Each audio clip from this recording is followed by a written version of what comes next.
O livro de Josué. Vamos voltar e lembrar a história até agora. Deus escolheu Abraão e a sua família se tornou o povo de Israel, que é então escravizado no Egito. E assim, através de Moisés, Deus resgatou Israel do Egito.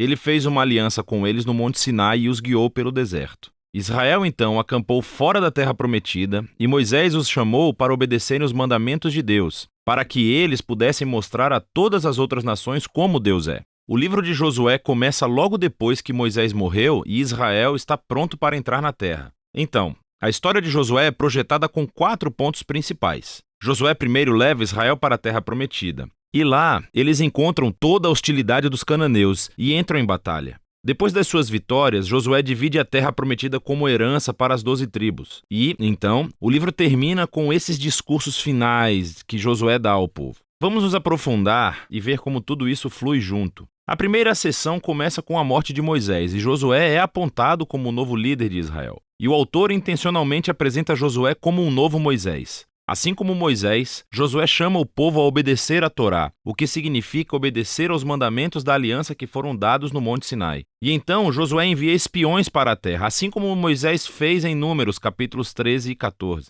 A diferença é que as coisas dão muito mais certo dessa vez. De fato, até mesmo alguns cananeus se convertem e seguem o Deus de Israel. Josué então lidera todo Israel através do rio Jordão e para a terra. Assim como o mar se separou para Moisés no Êxodo, aqui também o rio Jordão se separa e os sacerdotes carregam a Arca da Aliança, levando todo Israel com eles. Agora, no capítulo 5, a história muda. As pessoas olham de volta para as suas raízes como o povo da aliança de Deus. E assim, a nova geração é circuncidada e eles celebram a sua primeira Páscoa na terra. Mas então, eles se viram e se preparam para seguir em frente. E Josué tem esse encontro doido com o guerreiro misterioso, que é o comandante angelical do exército de Deus. E Josué pergunta: você está conosco ou é com nossos inimigos? E o guerreiro responde: com nenhum dos dois. O que mostra que a verdadeira questão aqui é se Josué está do lado de Deus. Isso deixa claro que toda essa história não é sobre Israel contra os cananeus. Pelo contrário, essa batalha é de Deus e Israel vai desempenhar o papel de espectador,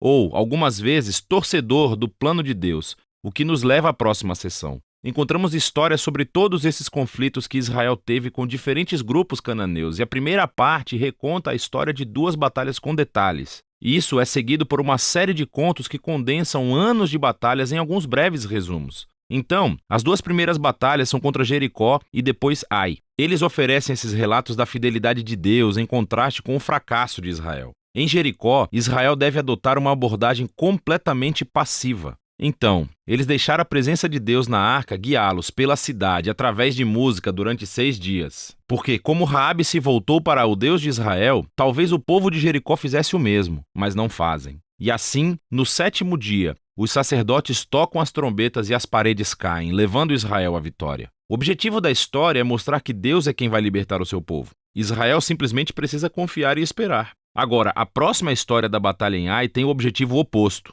Há esse israelita chamado Acã. Ele rouba de Jericó alguns dos bens consagrados que deveriam pertencer somente a Deus e depois ele mente a respeito disso. É uma jogada bem cruel depois de tudo que Deus fez por Israel. E assim, Israel vai para a batalha contra a cidade de Ai e eles são totalmente derrotados. E é somente após o arrependimento humilde e ao lidar severamente com o pecado de Acã que Israel ganha a vitória. E assim, juntas, essas 2 histórias têm um lugar na frente para mostrar um objetivo importante. Se Israel vai herdar a terra, eles devem ser obedientes e confiar nos mandamentos de Deus. Eles não recebem tratamento especial. Agora, a segunda parte dessa sessão começa com os gibeonitas, um grupo cananeu. E eles fazem exatamente o que Raabe fez. Eles se voltam para seguir o Deus de Israel e fazem paz com Israel. Isso está em contraste com todos esses outros reis cananeus que começam a formar alianças e coalizões e querem destruir Israel. Então, Israel entra em batalha com eles e tem uma vitória esmagadora.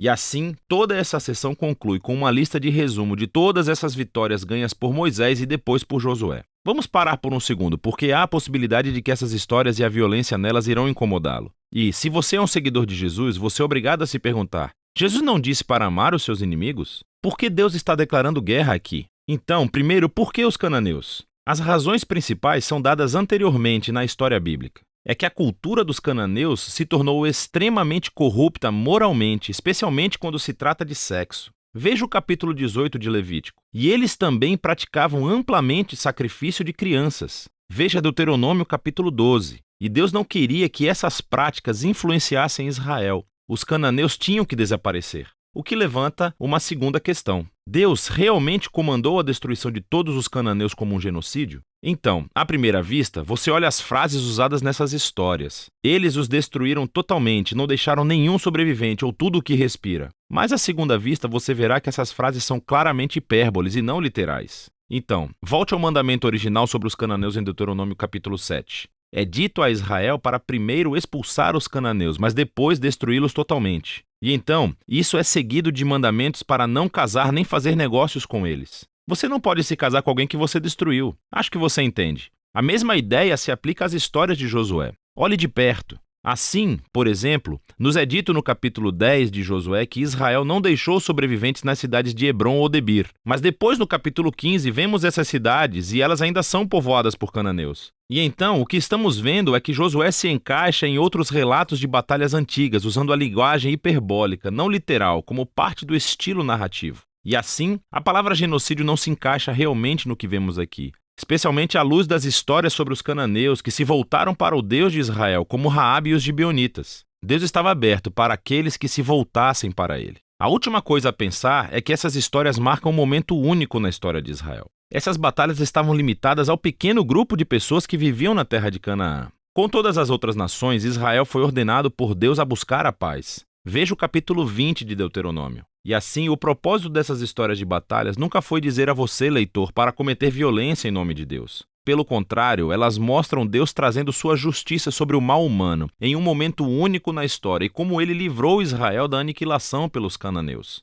Agora, vamos voltar ao conceito do livro. Depois de anos de batalhas, vemos um Josué envelhecido e ele começa a dividir a terra entre as 12 tribos de Israel. E a maior parte dessa seção é uma lista de linhas de limite. E, vamos ser honestos, é um pouco entediante. É como ler um mapa sem fotos. Mas, para os israelitas, essas listas eram muito importantes. Esse foi o cumprimento das promessas antigas de Deus a Abraão, de que os seus descendentes herdariam a terra prometida. E agora tudo estava chegando aos detalhes, o que leva à seção final. Josué dá 2 discursos ao povo. Eles são muito semelhantes aos discursos finais de Moisés em Deuteronômio. Josué relembra-os da generosidade de Deus, como ele os trouxe para a terra e os resgatou dos cananeus. E assim, ele os chama para rejeitarem os deuses cananeus e serem fiéis à aliança que fizeram. Se fizerem isso, terão a vida e a bênção na terra. Mas se forem infiéis, Israel vai receber o mesmo julgamento divino que os cananeus receberam. Eles serão expulsos da terra para o exílio. E assim Josué deixa Israel com uma escolha. O que Israel vai fazer?